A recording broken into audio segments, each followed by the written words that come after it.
Planning to move abroad with your entire family in 2026. Today I'm breaking down 5 family-friendly residency countries where you can legally bring your spouse, your kids, and in some cases, even your parents. Affordable, safe, and realistic options.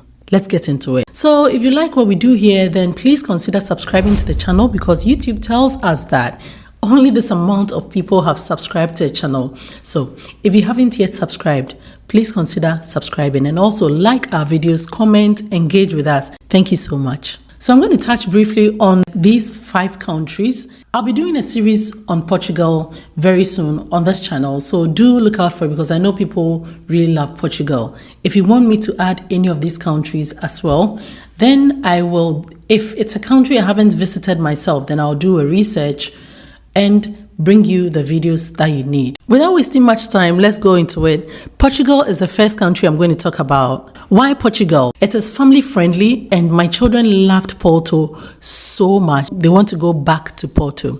It is safe, it is stable, has excellent healthcare and schooling. If you want me to add schooling, which I have planned doing, to my series, just let me know in the comments and I will do justice to it because I inquired into schools when we were there. It has a very strong expat community. That's one thing I noticed. And being a black person, I didn't feel left out at all because you see so many different cultures in Portugal and I was so amazed how it is so diverse. There is an option to bring your spouse, your kids, and dependent parents. I looked into this and I happened to get 2 good lawyers, the companies that will do the right visas, whether it's the D7, the D2, whichever visa. So if you want any information on Portugal, just let me know in the comment. So there are residency pathways, as I mentioned, as D7, the passive income one. I'll go into details in my series, the D7, the D2, and all the other residency pathways they have, digital nomad visa, the work contract pathway. But let's take into consideration that Portugal isn't a place where you will get so much work to do. If you're moving from the West, then I would say going as a digital nomad, going on the D7, the passive income pathway is the best way for you, or schooling, going to university if you are young and you want to study in Portugal. So when it comes to cost, if you think that the cost I'm going to give you is lower or higher, just let me know in the comments nicely. So schooling, I checked public schools are free, but I was also looking into private schools and it has a huge range. So it would depend on your preference because you can choose public schools because your child can be bilingual if you are not a Portuguese speaking person. Also, I found that rent in Lisbon is a bit expensive because the area we even went to live in was a posh place I didn't know until, taxi drivers and other locals. I talk to people a lot when I travel, told me, oh, that's a very posh place. So rent, you're looking at, if you're renting outside of Lisbon, then $700 to $1,002, you get it. Family budget of $4,000 to $2,800 a month you can spend. And this is if you are not spending your money on Airbnbs. There are great websites where you can get short-term rentals to long-term, basically not too long-term, but then you don't have to pay all the amount of money these days landlords are requiring if you want to test the place. So there is a travel guide in the description of this video. Do well to download it. It's a free guide. There are 2 guides. I'll be adding more guides very, very soon. So do look out for that. The best cities. So basically for families, I was told that Braga is the best city in Portugal. And that's what one taxi driver who comes from there when we visited Braga told me. So let me know if it's truly the best city, because everyone will brag about where they come from. And Porto is great, it's amazing. We loved Porto so much. We were taking buses and public transport. It's so amazing. 𝐶𝐬𝐻, we were planning to go, but we're so late after visiting Pena Palace, so we couldn't visit 𝐶𝐬𝐻. So next time we are going to explore that place. Coimbra, we were told, is a very nice place as well, and Aveiro is also nice, especially for families. So the next country is Mauritius. Let me take you to Africa. Why Mauritius? It's because it's family friendly and they will openly allow spouses and kids to come with you. It's English speaking, peaceful island, low crime, good international schools. When it comes to the residency pathways, we're looking at occupation, work permits, that's jobs, residency by investment, that's property and business, digital nomad visas. Family advantages as no language barrier if you are English speaking, and also high quality of life. You can imagine it's on an island, which is great. Mauritius, you watch it on TV and you go like, okay, this is an amazing place. And kids adapt easily. So that is that for Mauritius. Let me know, out of these two countries, which one, let me know, would you prefer moving to? Now let me bring you to Asia. Malaysia is the country I found after research to be family friendly, and it's one of the least expensive family relocation countries. They have top tier education, modern infrastructure, and very welcoming to the diaspora because many people move there. But Malaysia is really underrated as a country. I'm yet to visit. It's in my plans to visit next year with the kids. And when it comes to residency pathways, we're talking about the Malaysia MM2H family residency, my second home. That's how it's called, Malaysia my second home. And they have the work visa sponsorship. The digital nomad visa has recently been changed to DE rental. That's the name given to it. When it comes to cost, the rent, you're looking at checking even Airbnbs. If you're going to, let's say, test the place for 3 months and then maybe come out for another 3 months just to test the place, you're looking at around $400 to $900. And you can also get rentals with this price depending on where you're staying. So just let me know, if you live in Malaysia, how much are you spending and what are the best towns you would recommend people to look into, because I have a few here. When it comes to international schools, you've got the range is from $5,000, I'll put the pound rate there, to $20,000 a year, and that's per year. So it's a huge range. It would depend on where you are staying and where you're taking your kids to school. And best cities, we are looking at Kuala Lumpur, we've got Penang and Johor Bahru. I hope I am not butchering the name.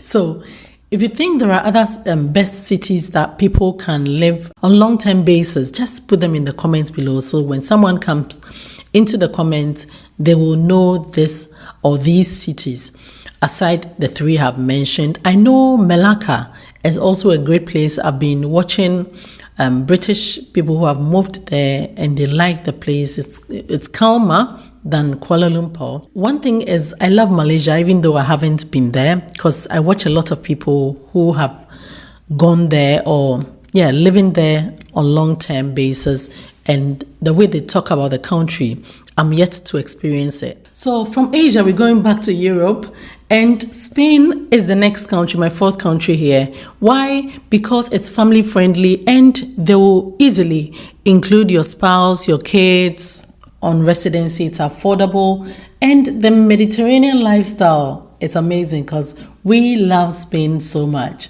and we always loved driving to Spain Christmas time. It has a strong healthcare and education. We have tried their healthcare and it's amazing. It's amazing. When it comes to residency paths, we've got the non-lucrative D7 alternative.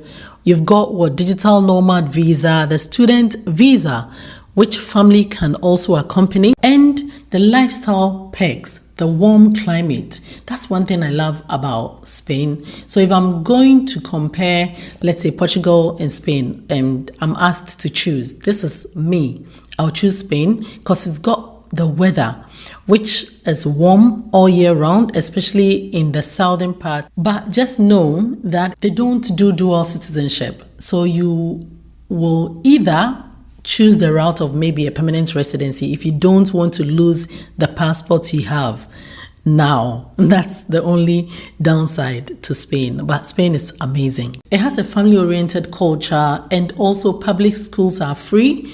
And I always say that your child will be bilingual if they don't speak Spanish. That's an advantage as well. So that is it for Spain. Now we come back to Africa, and this time it's mainland Africa. It's not an island. Namibia. I was going to choose Rwanda because of, all the great things they have there, the fast stuff. It's like they do their things so fast and all that. But I was just thinking about it's not really settled in terms of what is happening in the Congo and all that. So I left it out. Namibia, it's a country where, you wouldn't hear them fighting here and there. No, you wouldn't hear that. So that is why I've picked that for you. It's family friendly. It's one of the safest and most politically stable countries in Africa. Very low crime compared to many African nations, and also English is their official language. They have excellent environment for raising kids, clean, quiet, organized cities. I haven't visited Namibia, but watching videos and researching, I noticed it's a very beautiful country to visit. They welcome African diaspora and also normal diasporans. Anyone coming from the West, they welcome them. And their residency paths, we've got the work permit residency paths, which families can be added to, and also the business and investor residency. We've got the retirement and long stay permits available, and it's popular with families with passive income. So this is just like the Portugal D7, which you have to be earning an income from a place where it's not you working every time. This really targets people not old, but if you have that passive income, then that's great. Spouse and children are legally included on applications. So when you get such countries, you are so happy about it. We go into the cost of living. So rent family apartments anywhere between $500 to $1,000. If you live in Namibia and you think this is too high or too low, just let me know. But this will all depend on where you're staying. Everywhere,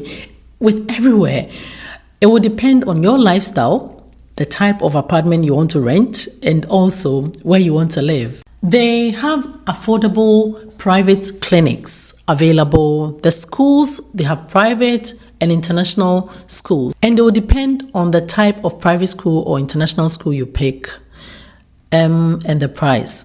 So when it comes to budgets, let's say per month, according to my research, $1,005 to $2,200 can really, help you to live well, not maybe extravagant or to live a luxury life, but then it will help you to really be stable and live well. But all these costs will really depend on your lifestyle and the type of things you want to buy.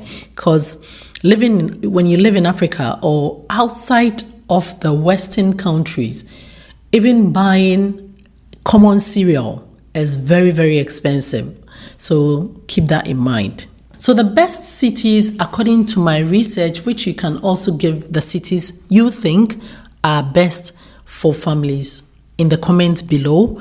So Windhoek, the capital, best healthcare and schools, and 𝐁𝐮𝐬𝐢𝐧𝐞𝐬. So this name is German, and apparently it's a German city in Namibia. It's very safe, it's calm, coastal lifestyle. If you are really into coastal lifestyle, then it will be the best place for you. Namibia is best for families seeking peace, safety, and stability in Africa, entrepreneurs and remote workers and retirees, and also the diaspora looking for a calm, structured African base. So this is my list here. Which one would you pick?